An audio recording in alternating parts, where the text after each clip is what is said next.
ஓம் ஸ்ரீ ஸ்ரீம். வணக்கங்க. அனைவரையும் மறுபடியும் சேனலில் சந்திப்பதில் மிக மகிழ்ச்சி அடைகிறேன். இன்றைய நாள் 18/12/2024 மார்கழி மாதத்தில் வருகின்ற முதல் புதன்கிழமை. என்ன விசேஷம், எப்படி நாம் அதை கொண்டாடலாம் பார்க்கலாங்க. இந்த தினம்தான் குச்சேலர் தினம். அதாவது மார்கழி மாதத்தில் வருகிற முதல் புதன்கிழமையைத்தான் நாம் குச்சேலர் தினம் என்று கொண்டாடப்படுகிறது. அது என்ன குச்சேலர் தினம் பார்க்கலாங்க. குச்சேலர், கிருஷ்ணர், இவங்க ரெண்டு பேருமே பாலிய வயது சிநேகிதர்கள், தோழர்கள், நண்பர்கள். சுதாமன் அப்படின்றது தான் உங்களுக்கு குச்சேலருடைய பெயர். கிருஷ்ண பரமாத்மாவும் சுதாமனும் பார்த்திங்கன்னா சாந்தீபனி முனிவருடைய ஆசிரமத்தில் எல்லாரும் ஒன்றா படிச்சிருக்காங்க.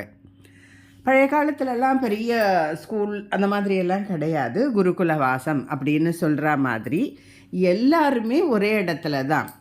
ஏன்னா கண்ணபரமாத்மா ஒரு பெரிய வம்ச வழியாக வந்தவர். குச்சேலர் அப்படிங்கிறவர் பார்த்திங்கன்னா அந்த புரோகித செய்கிறவங்க தான். ஆனால் இவங்க ரெண்டு பேருக்கும் அப்படி ஒரு அந்யோன்யம், அப்படி ஒரு நட்பு, அப்படி ஒரு நெருக்கம். சரி, படிப்பெல்லாம் முடிந்து பிரிகிற தருணம் வருகிறது. குச்சேலருக்கு சொல்ல வார்த்தை இல்லை, அவ்வளோ வருத்தப்படுறாரு. திருப்பி எப்படி நாம் கண்ணபிரானை பார்க்க போகிறோன்னு ரொம்ப ஏக்கமாக இருக்கிறாரு. கண்ணபரமாத்மா அதை உணர்ந்து கொள்கிறார். உடனே குச்சேலா, ஏன் இவ்வளவு வருத்தமாக இருக்கன்னு. இல்லை, நீ இப்போ போயிட்டேன்னாக்கா உன்னுடைய நிலைமை வேறு மாதிரி ஆகிடும். இந்த மாதிரி நான் உன்னை பழைய மாதிரி உன்னுடைய நட்பு எனக்கு கிடைக்குமா அப்படின்னு பலவாறாக சொல்லி ரொம்ப வருத்தப்படுறாரு. அப்போ கண்ணன் ஒரு வாக்குறுதி கொடுக்குறார். நீ எப்போ வந்தியானாலும், என்னை என்னைக்கு வேணாலும், எந்த நிமிஷமானாலும் இதே மாதிரி நாம் நட்போடு இருக்கலாம் அப்படின்னு சொல்கிறாங்க. ரெண்டு பேரும் அவங்கவுங்க இடத்துக்கு போகிறாங்க. கண்ணபரமாத்மா சகல ஐஸ்வர்யங்களுக்கும் உண்டான தாயாரை திருமணம் பண்ணிக்கிறாரு. இவர் சுஷீலை அப்படிங்கிற ஒரு அழகான ஒரு பெண்மணியை இவர் கல்யாணம் பண்ணிட்டு இவர் புரோகிதம் செஞ்சிட்ருக்கிறாரு. சுதாமன் என்கின்ற குச்சேலர் ரொம்ப அழகாக ஒரு 27 குழந்தைகள் பிறக்கிறது. 27 நட்சத்திரத்தில் 27 குழந்தைகள் குச்சேலருக்கு பிறக்கிறது. ரொம்ப வறுமையில் வாடுறாரு. வறுமையானா வறுமை, அப்படி ஒரு வறுமை. ஆனால் நிதமும் நித்தியமும் பொண்டாட்டியா தன்னுடைய மனைவிட்ட நாங்கள் இப்படி இருந்தோம் அப்படி இருந்தோன்னு தினம் கண்ணபரமாத்மாவுடைய அந்த சரிதங்களையும் அவருடைய பெருமைகளையும் அவர்களுடைய நட்பின் ஆழத்தையும் அன்பின் வெளிப்பாட்டுகள் எல்லாத்தையும் அப்படியே சொல்லி சொல்லி சொல்லி நெகிழ்ச்சி ஆகிட்டே இருக்கிறாரு. அப்போ அந்த அம்மா கேட்குறாங்க, இவ்வளோ சொல்கிறீங்களே, நமக்கு இவ்வளோ சிரமமாக இருக்கே, ஏன் உங்கள் நம்பர்கிட்ட போய் கேட்கக்கூடாது? இல்லை தப்பு, அப்படியெல்லாம் கேட்கக்கூடாதுன்னு சொல்கிறாரு. ஒரு கட்டத்தில் அந்த அம்மா சொல்கிறாங்க, இல்லை கண்டிப்பாக ஒரு முறையான நீங்கள் போய் அவரை பார்த்துட்டாவது வாங்க, கொஞ்சம் எதானு கேளுங்க, நம்மளுடைய வறுமை நீங்கட்டும் அப்படின்னு சொல்லவும் சரின்னு ஒரு நாள் யோசனை பண்ணி கிளம்புறாரு. சரி, கிளம்பும்போது நண்பனை பார்க்க வெறும் கையில் போக விருப்பமில்லை அவருக்கு. மனைவியை பார்க்குறாரு. மனைவி உடனே போய் அடுக்கலையில் இருக்கிற ஒரு பானையில் கொஞ்சமாக அடியில் ஒரு அவல், ஒரு 2-3 பிடி அவலை எடுத்து அந்த அவருடைய அங்கவஸ்திரம் அப்படின்னு சொல்லப்படுகிற அங்கவஸ்திரம் எல்லாமே அவ்வளோ பழைசா ஒரு கந்தலாடை போல் ரொம்ப அவரை பார்த்தாலே அவருடைய உடல்லாம் மெலிந்து அந்த மாதிரியான இருக்கிறார். சரின்னு அதை எடுத்துட்டு, அப்போல்லாம் பெரிய பயண வசதிகள்லாம் கிடையாது, டிரான்ஸ்போர்ட் ஃபெசிலிட்டி கிடையாது. அதனால் நடந்து தான் போகணும். இவர் மாட்டு வண்டி அந்த மாதிரி வச்சு போகிறதுக்கெல்லாம் வசதி கிடையாது. ஸோ அவர் நடந்து தான் போகிறாரு. இரவு பகல்லாம் கடந்து துவாரகைக்கு போய் அடையிறாரு. கிருஷ்ண பரமாத்மா இருக்கிற இடத்துல அவர் அந்த களைப்பு, நடந்து வந்த களைப்பு அதோடு சேர்த்து பார்த்திங்கன்னா அவர் ரொம்ப ஒரு விகாரமாக இருக்குது அவருக்கு. அப்படியே தள்ளாடிக்கிட்டே போகிறாரு. துவாரகை வாசலில் அங்கே இருக்கிற காவலாளிகள் எல்லாம் அவரை தடுத்துடுறாங்க. அப்போ அவர் சொல்கிறாரு, என் பேர் சுதாமன், நான் வந்து கண்ண பரமாத்மாவுடைய நண்பன், நிறைய விஷயங்கள் அவர்களுக்கு எடுத்து சொல்கிறாரு. அதில் ஒரு காவலாளி மட்டும் ஓடி போய் கிருஷ்ணர்கிட்ட வந்து சுதாமன்னு சொல்லி முடிக்கிறதுக்குள்ளே அந்த அப்படியே ஒரு வில்லிலேருந்து புறப்பட்ட அம்பு போல் ஓடி வந்து அங்கே நின்று தன்னுடைய நண்பனை ஆற தழுவி கட்டி கொண்டு, 2 பேருக்கும் வார்த்தை இல்லை அங்கே. அப்படி ஒரு பாஷையில் 2 பேரும் பேசிக்கிட்டு அப்படியே அவரை நேராக உள்ள அழைச்சின்னு போயிட்டு உட்கார வச்சு அவருக்கு சிரம பரிகாரம் எல்லாம் செஞ்சு அவருக்கு வந்து புத்தாடை எல்லாம் கொடுத்து அவருக்கு நல்லா குளிச்சுட்டு வான்னு சொல்லி எல்லாம் செஞ்சு கொடுக்குறாங்க. தாயார் தன் கையாலேயே சமைத்து தன் கையாலேயே பரிமாறாங்க. 2 பேரும் அவருக்கு தாம்பூலம் எல்லாம் கொடுத்து அவரை அவ்வளோ கவனிச்சுக்கிறாங்க.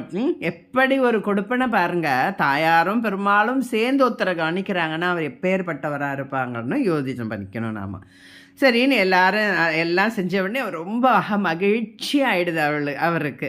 வாயே வரலை. அவர் எதுக்காக வந்தோம், எந்த நோக்கத்துக்காக வந்தோம், தன் மனைவி சொன்ன விஷயம் எல்லாமே மறந்து போயிடுறாரு.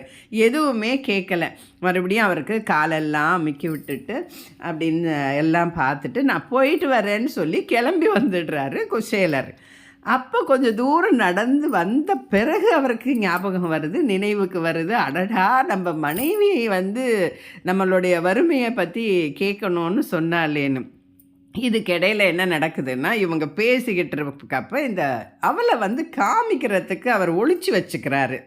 இவ்வளோ பெரிய மாளிகையாக இருக்கே, இந்த அவளை எப்படி நாம் கொடுக்கறது அப்படின்னு அதை ஒரு பக்கமாக மறைச்சிக்கிறாரு. நீ ஏதோ கொண்டு வந்திருக்க, எனக்கு என்ன கொடு அப்படின்னு. உடனே இல்லை, இந்த அவள் தான் இருக்குது, எனக்கு எப்படி சும்மா வர்றதுன்னு இதை கொண்டு வந்தேன் கிருஷ்ணான்னு. முதல்ல கொடு, அது எனக்கு ரொம்ப பிடிக்கும் அப்படின்னு சொல்லிட்டு ஒரு பிடி எடுத்து வாயில் போடுறாரு.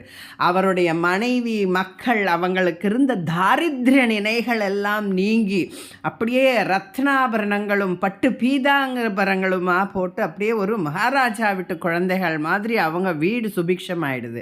அடுத்தபடி எடுத்து போடுறாரு. அந்த ஊரே குபேரப்பட்டணம் போல ஆயிடுது. அவர்களுடைய ஊர், குசேலர் இருக்கிற ஊர் வீதிகள் எல்லாமே ரத்னங்களும் தங்கங்களும் வெள்ளிமயமாகவும் மாறிடுது. அடுத்தபடி எடுத்து வாயில் போட போகிறாரு. தாயார் தடுத்துறார். சுவாமி, இந்த 2 பிடிக்கே எல்லாம் குபேரப்பட்டணமும் குபேர பகவானுமே அங்கே போயாச்சு. இந்த 3வது படியை வாயில் போட்டிங்கன்னா அடியேனும் அங்கே போயிட வேண்டியது தான். அதனால் தடுத்துடுறாங்க. ஆனால் இந்த நடந்த நிகழ்வெல்லாம் இவர் யோசனை பண்ணும்போது அதை மறந்துட்டாமே, நம்ம கேட்கவே இல்லையே அப்படின்னு சொல்லி பார்த்தாக்கா அவருடைய வீடு அவருக்கு அடையாளம் தெரியல. ஏதோ புதுசாக ஏதோ ஒரு பெரிய அரசவை மாதிரி இருக்கே, ஏதோ அரண்மனை மாதிரி இருக்கே, ஒரே எல்லாம் தங்க கோபுரம் அந்த மாதிரி எல்லாம் ரொம்ப வித்தியாசமாக இருக்குது. வீதிகள்லாம் மாறி போயிருக்கு. கிட்ட போனோடனே அப்பா அப்பா அப்பா அப்பான்னு அந்த 27 குழந்தைகளும் ஓடி வருதுங்க, வந்து கட்டி அணைச்சிக்குதுங்க அப்பாவை. அப்போ புரிஞ்சுக்கிறாரு, ஆஹா கண்ணா, உன்னுடைய விளையாட்டை என்கிட்டையுமே காமிச்சிட்டியான்னு அவ்வளோ சந்தோஷப்படுறாரு. அதனால் பெரியவங்க என்ன சொல்லுவாங்கன்னா, பெருமாள்கிட்ட போய் இது வேணும் அது வேணும், எனக்கு இது தான் வேணும் அப்படின்னு கேட்கக்கூடாது. வேண்டுவன் அறிவோய் நீ, வேண்டத்தக்கன தருவோய் நீ அப்படின்னு சொல்லுவாங்க. அதனால் அவர் போய் ஒன்றுமே கேட்கல. ஆனால் அவருக்கு என்ன தேவைன்னு பெருமாளுக்கு தெரியாதா? ஆனால் நமக்கு அப்படியெல்லாம் இல்லை. நம்ம இது கலியுகம், நம்ம மனசு, நம்ம ஒரு மனுஷாளுடைய சாதாரண மனசு. கண்ணா இதை கொடு அதை கொடுன்னு தான் நாம் கேட்போம். சரி, இதுதான் கண்ணனுடையும் குசேலனுடைய கதை, திருக்கதை அப்படின்னு சொல்லலாம். ஸோ இந்த நாளில் நாம் என்ன செய்யலாம்? இந்த கதையை நாம் படிக்கிறதோ கேட்கிறதோ மற்றவங்களுக்கு சொல்கிறதோ ரொம்ப சிறப்பு. அதை தாண்டி மார்கழி மாதம் எப்போவுமே நாம் 6 மணி 5:30 மணி அளவில் வாசலில் விளக்கு வைப்போம். ஒவ்வொரு ஊரில் இந்த குசேலர் தினம் ஒவ்வொரு விதமாக கொண்டாடப்படுகிறது. கேரளாவில் பார்த்திங்கன்னா குருவாயூரில் இந்த பட்டத்திரி, நாராயண பட்டத்திரின்னு நாராயணியம்னு எழுதியிருக்காரு. அதில் குஷோலோபாக்கியானம்னு ஒன்று இருக்குது. அதெல்லாம் படிப்பாங்க. ரொம்ப சிறப்பாக இந்த நாளை கொண்டாடுவாங்க. கர்நாடகா, ஆந்திரா எல்லா ஊர்லேயும் ஒவ்வொரு மாதிரி இருக்கும். நாம் இந்த விளக்கேற்றிட்டு சில பேர் வாசல்லையே இந்த வெத்தலை பாக்கு பழம் வந்து பிச்சு வைக்க மாட்டாங்க, அப்படியே ஒரு சீப்பாக வச்சு கும்பிடுவாங்க. இன்றைக்கி அது வாசல்லையும் வச்சு கும்பிடலாம். இல்லைன்னா நம்ம வீட்டுக்குள்ளே பூஜை ரூமில் விளக்கேற்றிட்டு நம்மளால் முடிஞ்சது ஒரு வெத்தலை பாக்கு 2 வாழைப்பழம் வச்சுட்டு முக்கியமாக ஒரு பிடி அவல் வச்சு பெருமாளை அன்னைக்கு கும்பிடணும். ஒரு பிடி அவல், ஒரே ஒரு துளசி போட்ட துளசி தீர்த்தம், இந்த 2 விஷயம் இருந்தால் பெருமாளுக்கு போதுமானது. அன்றைக்கி என்னெல்லாம் படிக்கலான்னு பார்த்தா, கிருஷ்ணாஷ்டகம் படிக்கலாம். அந்த நாராயணியத்தில் உங்களுக்கு இந்த குசேலருடைய ஸ்லோகங்கள் ஒரு 10 ஸ்லோகம் இருக்கும், தெரிஞ்சவங்க அதை படிக்கலாம்.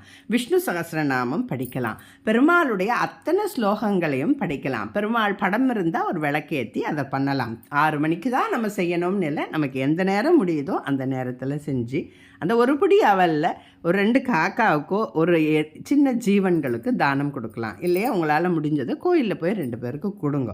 எதுவும் முடியலன்னா கவலை இல்லை, சுவாமிக்கு வச்சுட்டு காக்காவுக்கோ குருவிக்கோ நம்ம அக்கம் பக்கத்தில் இருக்கிற யாராவது ஒரு 2 பேருக்கு கூட இதை கொடுக்கலாம். இப்படிப்பட்ட இந்த அருமையான குச்சேலர் தினம் அப்படின்ற ஒரு இந்த தினத்தில் நாம் கண்ணபிரானை நினைத்து அதற்குண்டான ஸ்லோகம் எல்லாம் தெரியலன்னா கூட கண்ணா கிருஷ்ணான்னு அவனை கொண்டாடி நாமம், அவனுடைய நாமமே பெரிய விஷயம், அதை சொன்னாலே போகிறோம். கண்ணா கிருஷ்ணா கோவிந்தா அப்படின்னு கூப்பிட்டாலே அவன் ஓடோடி வந்துடுவா. நாம் கேட்டு தான் அவன் கொடுப்பானா. அத்தனையும் நமக்கு படையளக்கும் பெருமாள் நமக்கு தேவையான அனைத்து வளங்களும் நலங்களும் கட்டாயம் தந்தருவான். இந்த வகையில் இந்த உரையை நிறைவு செய்து கொள்கிறேன். இந்த பதிவுகள்லாம் உங்களுக்கு பிடித்திருந்தால் கட்டாயம் லைக் செய்யவும், ஷேர் செய்யவும், சப்ஸ்கிரைப் செய்யவும் மறந்து விடாதீர்கள். கண்டிப்பாக சப்போர்ட் செய்யவும். மற்றொரு பதிவில் உங்களை சந்திக்கிறேன். நன்றி, வணக்கம்.